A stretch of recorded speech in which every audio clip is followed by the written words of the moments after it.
ஸ்ரீரங்கத்தில் சில ஆண்டுகளுக்கு முன்பு ஒரு திருமண மண்டபத்தில் தீ விபத்து. பத்திரிகைகள் எல்லோரும் படித்தோம் இல்லையா? அது ஒரு வெள்ளிக்கிழமை. பள்ளிவாசலுக்கு செல்வதற்காக இஸ்லாமிய சகோதரர்கள் செல்கிறார்கள். அப்போது பார்க்கிறார்கள் மண்டபம் தீப்பிடித்து எரிகிறது. தொழுகைக்காக செல்லாமல் மண்டபத்தில் ஓடி சென்று விபத்தில் சிக்கியவர்களை அவர்கள் காப்பாற்றினார்கள்.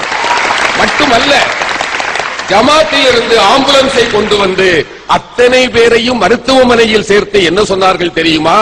காயம்பட்ட எங்கள் சகோதரர்களிடத்தில் நீங்கள் ஒரு சல்லி காசு கூட வாங்கக்கூடாது, மொத்த செலவையும் நாங்கள் செய்வோம் என்றார்கள். அவர்களிடத்தில் பத்திரிகையாளர்கள் பேட்டி கேட்ட போது, நீங்கள் தொழுகைக்கு செல்லாமல் ஒரு நாள் தொழுகையை நீங்கள் இழந்து விட்டீர்களே என்ற போது அந்த பெரியவர்கள் என்ன சொன்னார்கள் தெரியுமா? இல்லை, நாங்கள் வெள்ளிக்கிழமை தொழுகை என்பது எங்களுக்கு மிக புனிதமானது.